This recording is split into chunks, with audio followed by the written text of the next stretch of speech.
Today on The State of Us, how to like annoying people and young people enrolling in AARP.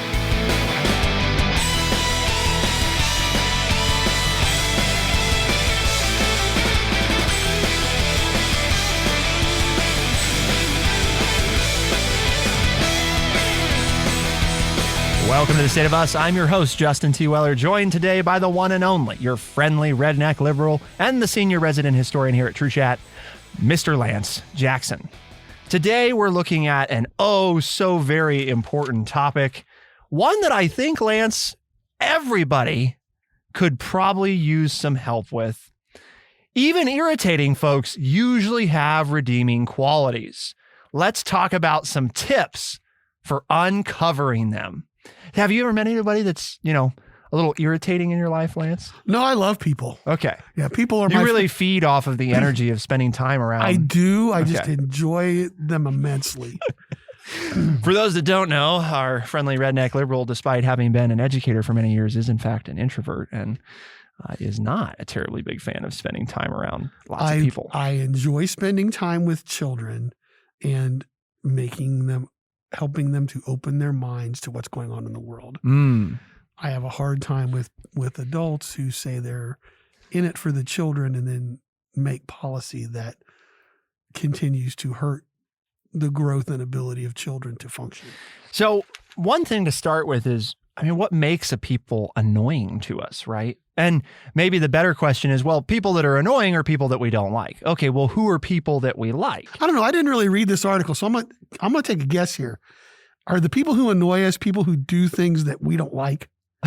Or is it people who do things like us and we get upset with them because they're challenging our space? Could it be both? I'm asking. It could be. And I'm asking because I didn't really read this article closely. I pulled it out, read the headline and thought, this might be fun to do one day, And who hasn't met somebody who annoys them? And if nobody annoys you, are you that annoying person? Is that one thing, if 1 out of 3 people in the room are annoying and nobody in the room is annoying to you, are you the annoying person? I know I annoy people. No. I do. No. Sometimes I have... Never. Sometimes I do it on purpose. I enjoy I figure out what I can do to annoy them. Is that the kind of annoying person you're asking about? Well, or are these people that are just generally trying to be themselves and they just come across as annoying? Or are you talking about me it could be all of the above. When I try to poke the bear on purpose? So the first thing that the article looks to talk about, right, is the question of what actually makes us like somebody, because the opposite of liking somebody would be to not like them, right? And if you don't like somebody, you're more likely to find them annoying because it's the opposite of annoying is enjoying, right? The antonym of yes. Or soothing. Okay. So we often I am in all meetings. Yeah. I'm so soothing to everybody else in the room. Yes. And you never have a pained look on your face that you're being made to sit through a meeting. No, I enjoy meetings with other people. Enjoy meetings. You like meetings that only involve you. Some of the best thoughts, some of the best discussions I've ever had are in a room by myself. We often think that shared similarities are what bond us. Think of things like matched hobbies or interests, living in the same neighborhood, or having children that are of a similar age. It could be watching a TV show, food, whatever. But we can have lots in common and still dislike someone. Interestingly enough, Lance, we've paid big money to a professor of psychological science at the Department of Psychology at the University of Vermont, who studied low isolation and connection to determine what makes us like somebody. Research has actually shown that what actually makes us like a person and helps us bond is sharing an experience and feeling that we're having the same response to an experience. So, in fact, psychologists call this the I-sharing effect. I as in I get you, because we shared an experience. I see. So in other words, the example that they use is there was this lovely lady named Carla, and she says that she disliked her coworker, Ben, from the minute that she met him, bristling at his close-minded views and habit of swiping her newspaper. Don't be swiping my newspaper. That's no good. For months, they bickered. Don't fold Justin's newspaper. No. He gets mad when you fold it. Fold it the wrong way. Aha. Okay. I've learned that the hard way, folks, because I fold a newspaper and Justin's like, oh, somebody folded a newspaper. Hey, I've started doing that now. I'd like to point out I ripped the newspaper on the show that we just recorded recently so I could give half of it to you. I'm wearing off on you. It's a sin. So anyway, what's the matter with Carla here? Yeah, for months, Carla and Ben, they bickered, and Carla would go outside to take walks just to calm down. I mean, that's how serious this was. They were not getting along. Then one day, Ben asked her about a favorite book that she kept on her desk. Miss Carla lent it to him, and when he returned it, he told her he loved it. She said, "Oh my gosh, I can't believe that we had a similar experience." So Carla is a 78-year-old artist, says she came around to Ben after she got to know and understand him better. Uh-huh. Now the two have been married for 28 years. The book brought them together. I got so mad with him, I had to go outside and walk off to blow off steam. And then we read the book, and now we're married. Gotcha. For 28 years, we've been married. Okay. That sounds, that sounds familiar. Yes. It is interesting, though, isn't it? Because some of the relationships that work best in life are relationships with people who we are not, in fact, super similar to. Exactly. They're people that we It's true. actually have a lot of differences with. Yeah. That doesn't mean that we don't get along with people that have similarities. But it doesn't mean we don't have shared experiences. Back to the point of the study in the article. Just because the personality of the person we've chosen to be with is different than ours, and that they don't do things that get under our skin, the cohesiveness, the glue that keeps us together are those shared experiences that we've had. And relating in the moment is very powerful, according to the researcher. You feel like you're in sync or on the same wavelength as somebody else. And they take this further to say, because this isn't just necessarily a romantic thing, right? This is just with anybody. Think of cheering on your favorite team with coworkers, singing along to a favorite song with your sister in the car, and laughing or cringing at the same jokes with friends when you're at a comedy show. This is a big thing that I spent time on when, I was researching personalities and understanding, trying to better understand how people's personality works. A lot of people tend to immediately assume that everything that somebody does is conscious or on purpose, right? Mm-hmm. Like, in other words, they moved the butter down to the other shelf, or they put the milk in the door, and they know that I hate that, and they did that because they wanted to make me mad, and it's like, well, probably not. I mean, yes, there are times where Lance was being ornery, right? And he moved the damn, milk into the fridge because he knew that was going to upset his wife. But generally, that's not why you do it. You do it because that's what you've always done. And, you didn't even think about it. It's just force of habit. And you had no idea that you just really peeved off somebody else. Like Lance folding the newspaper. He had no idea that just made Justin I've been folding newspapers longer than Justin's been alive, right. Much less. He wasn't doing it on purpose. Now he does it on purpose, but he wasn't doing it on purpose. Right. Now that I know it bothers you, I do it all the time. Right, yeah. Even when I don't need to. And that goes back to, this is annoying. So apparently what we're learning from this is that Justin likes to spend time around people that he finds annoying. So read into that what you may. But the point being... No, we've had shared experiences. We've had shared experiences. That's right. Shared annoyance. So we get past the annoyances. Yes. Because we have that bond from that shared experience that we had. But I thought that was really insightful because, I do think that if you ask, well, why do you like somebody? Well, because we have this, this, and this in common. That's what we tend to go to, right? And what psychologists are telling us is that's really not actually the motivating factor. That's kind of like a side effect of the motivating factor, which is going through an experience and having a similar reaction, which is why we can like people who we don't have much in common with. Because if we both go through something, like, for example, we both ended up reading the same book and we felt the same way about it. Not, we read the same book. Because it can also be very frustrating if two people read the same book and one person said, oh, the book was awesome, I love these 3 things about it. And you're like, I hated those things about it. I love the book too, but I hate that. Or I read the book and this is what I got out of it. And somebody else reads this. No, I got this out of it. Right. It's like, well, you're a moron. Yeah. Well, how do you, that's not the same book, Right. But think about it. That's why I'm sitting here thinking, and you and your husband enjoy music and going to the theater, but that's a shared experience. And you're sitting there, most likely the majority of the people there are enjoying the theater as well, which means you have a whole room full of people that you can talk to before the show, intermission, after the show. You're walking out, you don't know them, but you like them automatically because they're there.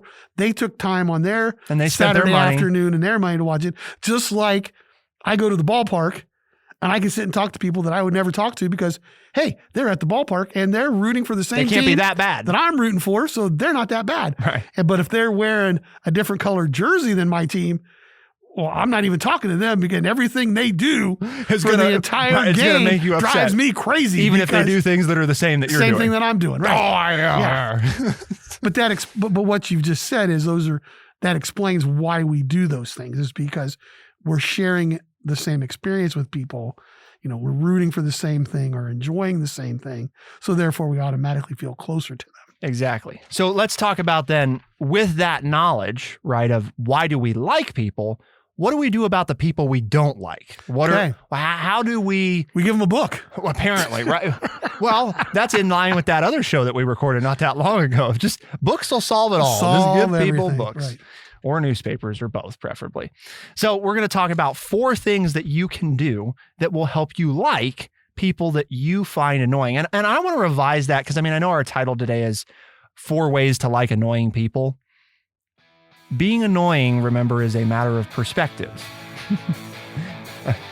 You may find somebody annoying. There may be 100 people that don't find that person annoying. That is so true. And that person that you find annoying may find you annoying. So just a little tidbit there as we transition to the next segment of annoying people. Maybe people we find annoying is a better way of putting it. I agree. Keep it here on The State of Us. We'll be right back.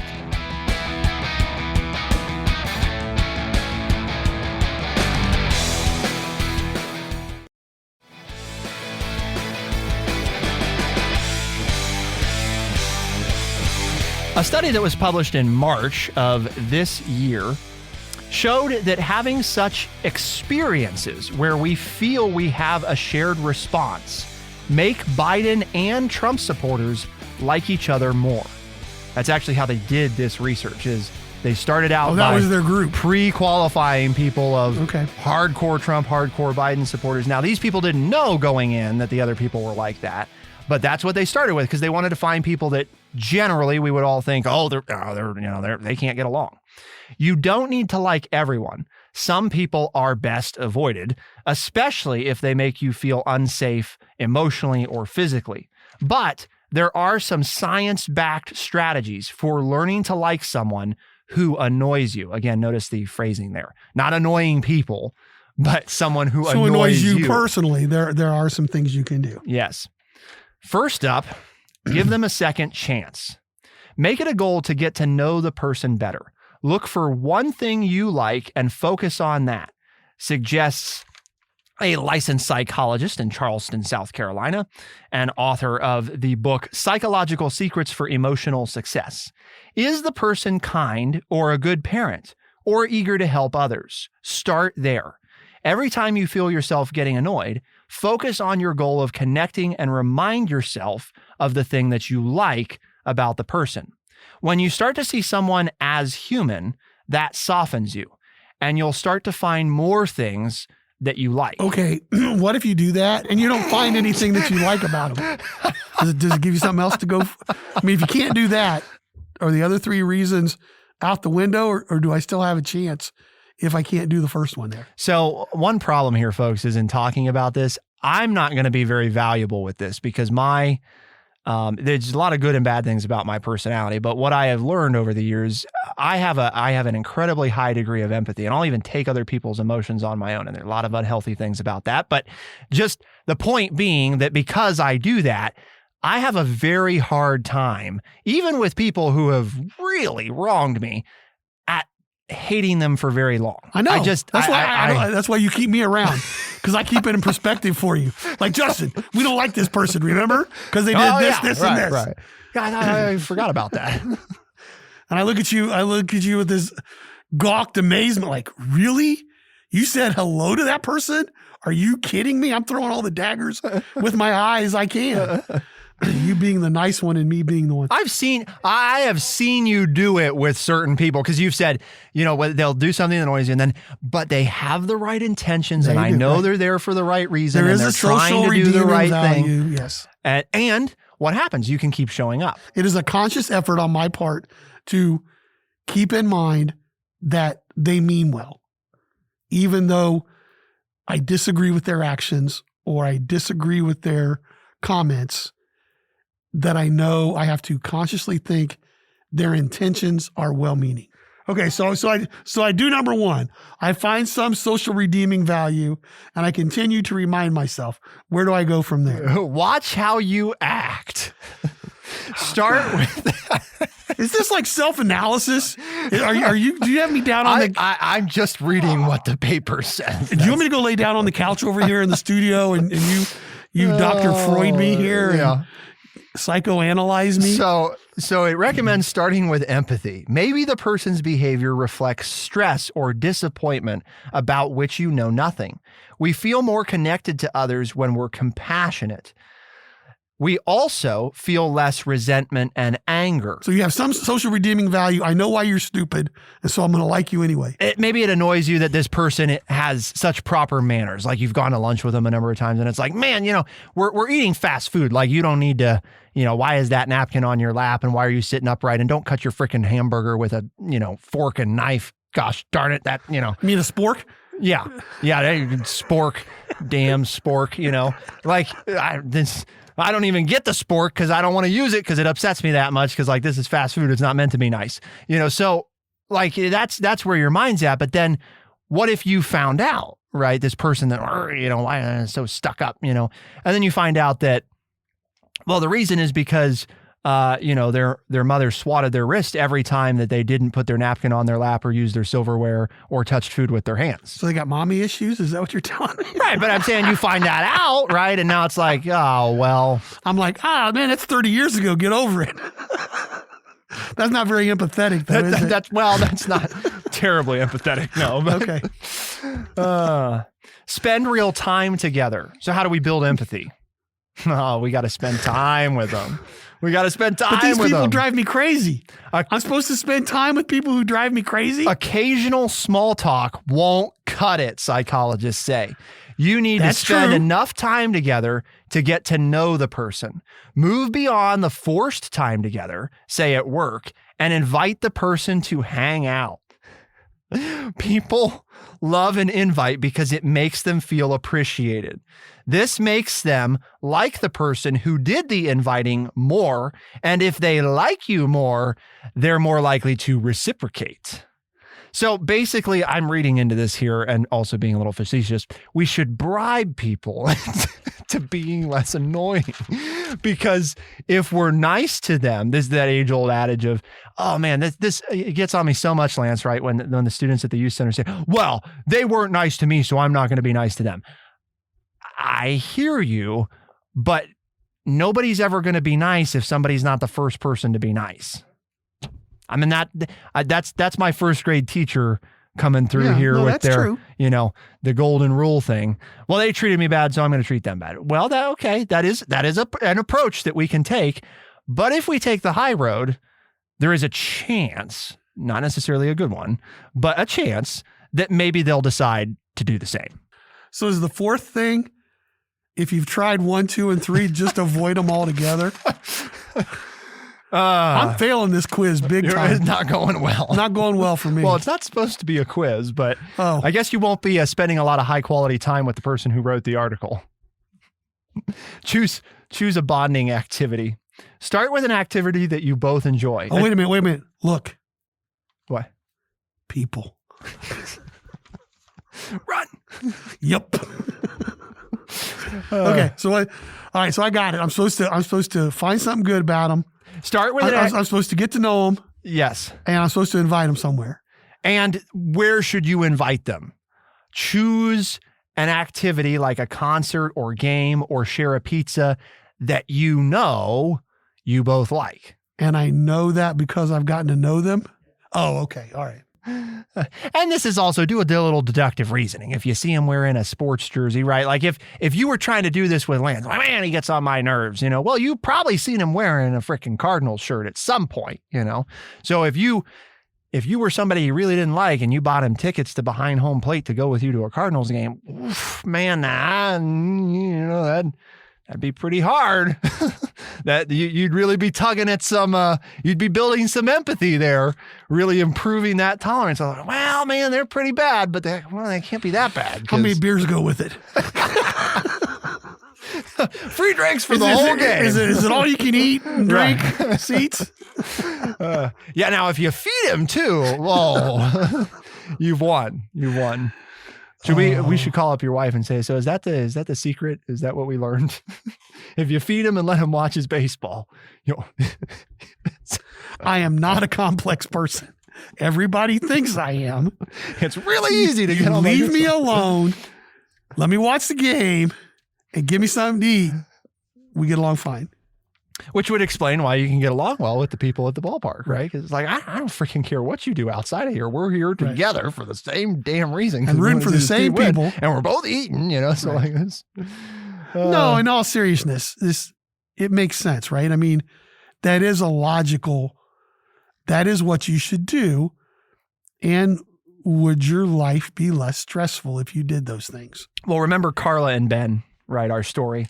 So, because we kind of skipped through a thing there of, well, lent the book out and like, oh, magic, well, how did it actually come to be? Well, after Ben returned the book to Carla, the two began talking more about favorite authors and then their mutual love of cats and their gripes about the engineering firm where they worked, all bonding topics.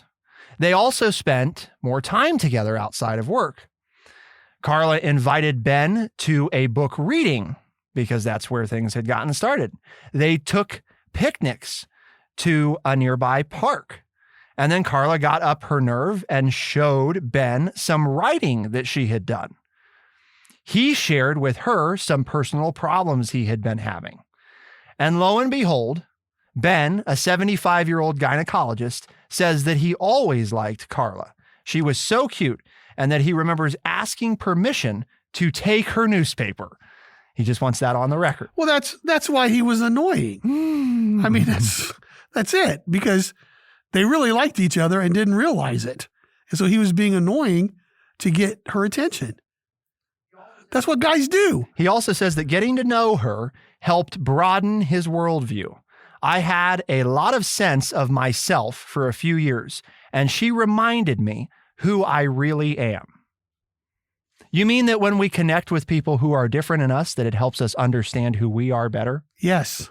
Oh. And it helps us get through the world. Okay. It's like my wife helps me get through crowds and going into awkward social places because she's an extrovert. And so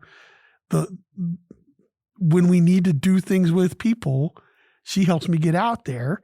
And when I get out there, I find that I generally have a better time than I thought I would, but I never would have gone if it was just me. Right. Yeah, I'm not going to that alone. Right. But I had a pretty good time. Yeah. But you also had somebody there who understood probably where your limits were at and maybe how far to push things, and could also probably pick up on when you were getting near the end of the nonverbal clues that I had right. enough. Yeah. My enjoyment is now waning and I'm no longer having fun. So we probably shouldn't stay here a lot longer. I usually have to stay at a wedding until the dancing starts, because I have to take her for one dance and then she'll agree to leave. That's enough. The wedding for me. Well, and see, the other thing is learning expectations, right? Because spending that time together, for people who don't like surprises, learning how far you have to get in order to be able to get out of a thing is also helpful. Well, because it's easier to go through something if you know how it's going to end. For people that don't like surprises. Typically, right, you get invited to a wedding because you know the people there. And then if you know them, then what are you expected to do? talk to them. Well, if you're an introvert, what's the last thing you want to do that you find enjoyable? Talking to people on turf that is not yours. So for me, going to weddings is like one of the hardest things to do.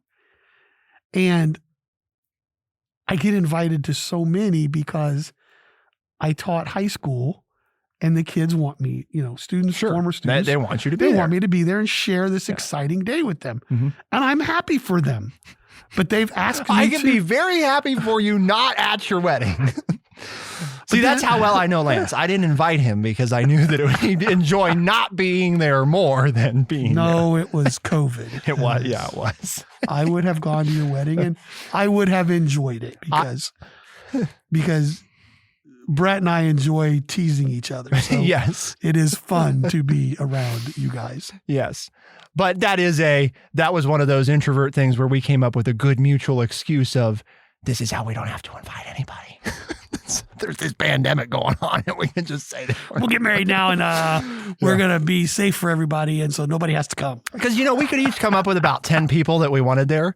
And it's like, yeah, but if we invite them, then these people are going to be mad if they're not invited. If they don't get to it's like, we don't really want them there. So it just, makes it easy. Because that's true too. There have been some former students who got married and I didn't get an invitation. I'm like, well, I thought we were pretty close. Right. I don't want to go, but I wanted to be invited. But you didn't invite me. I mean, what kind of conundrum is that, God, I don't want to go. Oh, I should be going, I didn't get invited. But I'm like, I didn't get invited. I thought we were closer than that. So we hinted at one other thing, talking about things that are getting on people's nerves. Well, something that's getting on old people's nerves are young people who are flashing their AARP cards. Yeah, what's that about? Wait a minute. You're telling me that I can get one of them? Is that what you're saying? What's that millennial doing getting their 10% off? Keep it here on The State of Us. We'll be right back.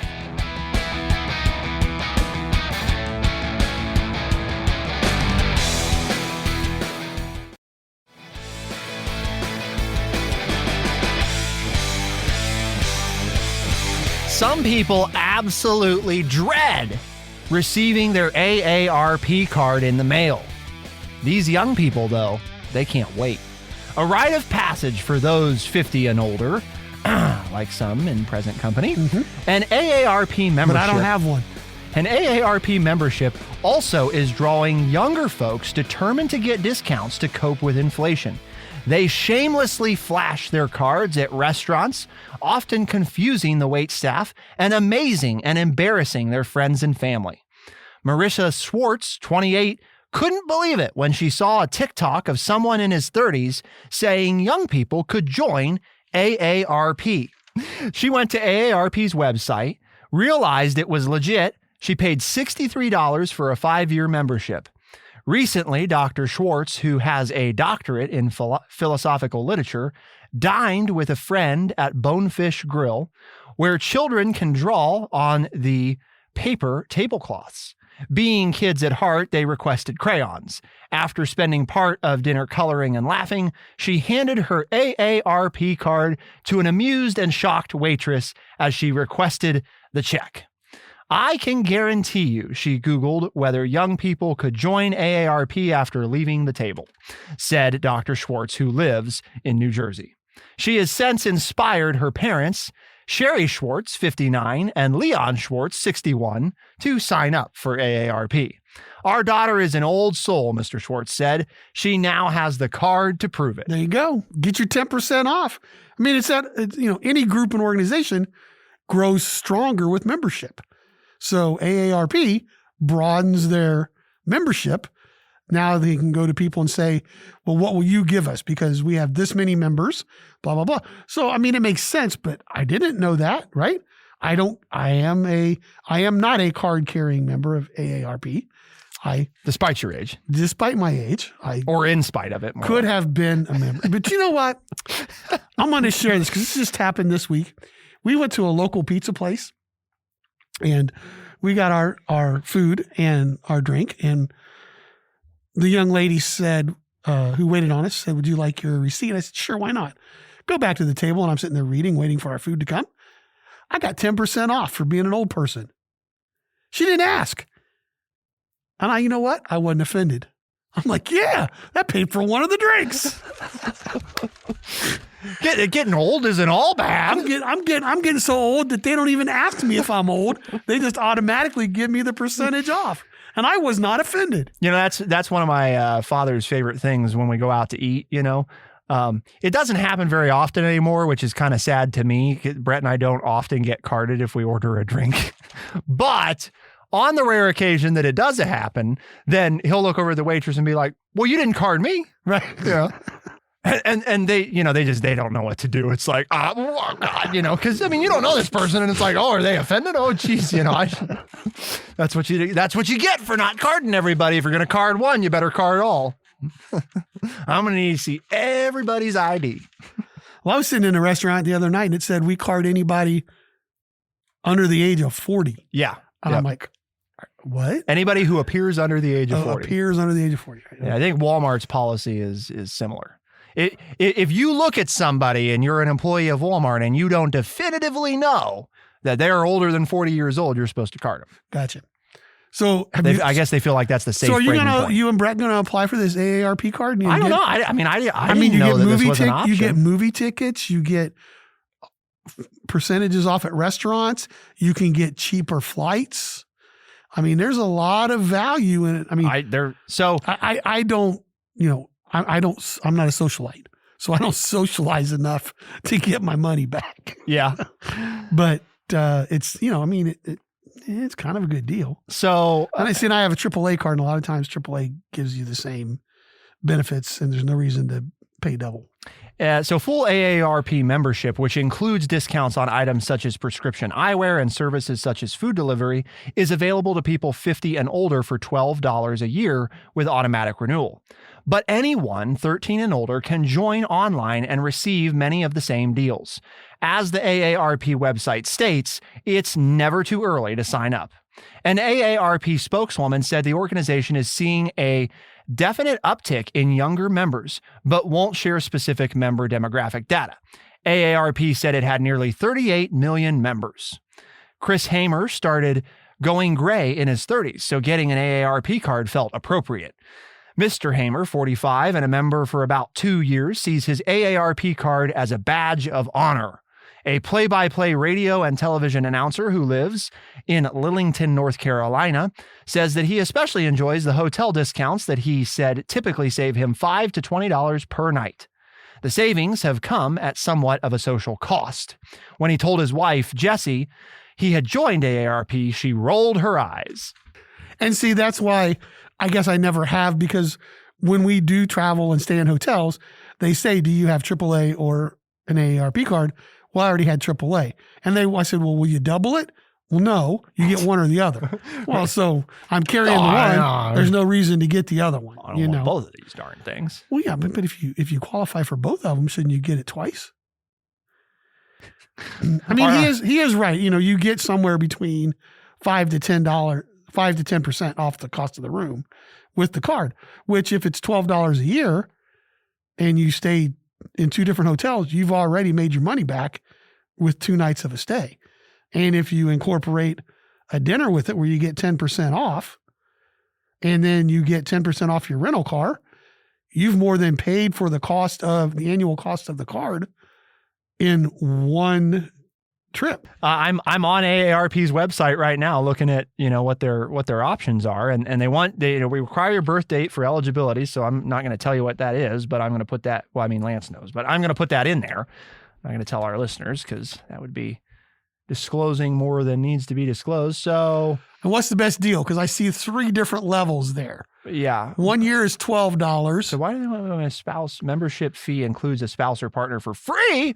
Whoa, well, in that case, spouse or partner. So apparently so you can get a 2 for, you live with somebody's a bit better. You're getting a 2 for, right. Yeah. So, okay. We're just putting that We've talked about, living with somebody's better for you economically anyway. That's right. Here's another advantage. If you live with somebody, you get a free AARP card. That's right. You can have an AARP card.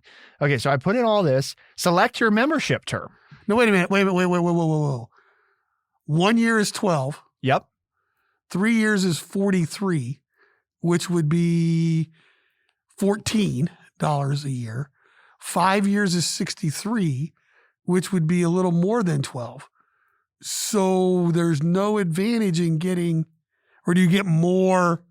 Well, you save 21% a year if you do the 5 years. You save 10% for 3 years, or you save 25% for 1 year. The problem would be that if you're going to keep it more than 1 year, then you're going to renew at the $16. So if you're going to keep it a long time, you want the 5-year deal. Oh, so it's a one-time savings of $12. Yes. Then the second year it bumps up to 16. Yeah, no, you don't get that. I don't get it for 12 every year. Yeah, your introductory term and automatic renewal is 1 year. Okay, so if I purchase a 5-year membership, so here are just a few of your AARP membership benefits, and I'm a late 20s millennial. Discounts on prescription medications and up to 30% off prescription eyewear. Vacation planning tips, guides, and exclusive discounts when you're ready to travel again. Everyday savings on shopping, food delivery services, restaurants, and more. Fraud prevention, free scam alerts, a helpline and tips to help you avoid consumer fraud and identity theft. And advocacy, a committed advocate for important issues like Social Security and Medicare. Sure, it's $12 a year.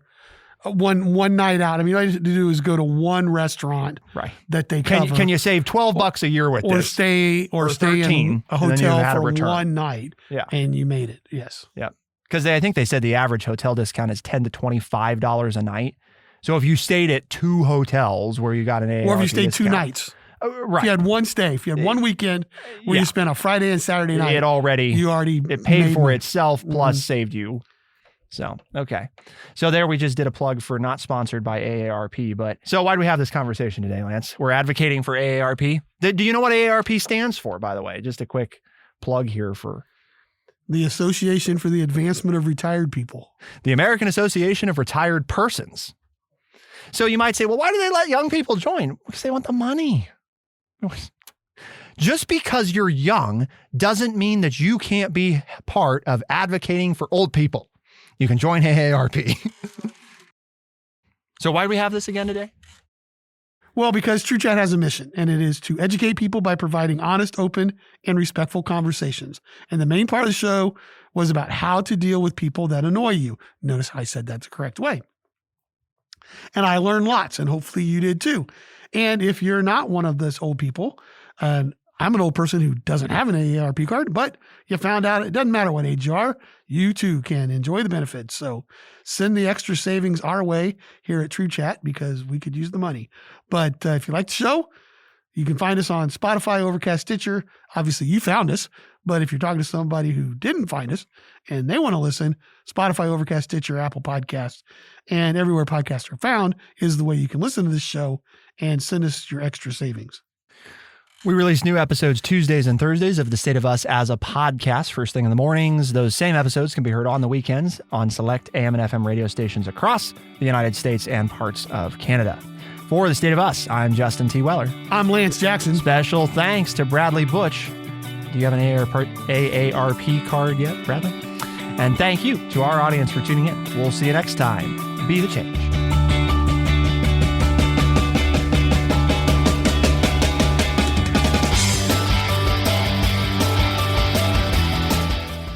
Be sure to check out our website, thestateofus.org, for books, articles, and all the ways to tune in. thestateofus.org.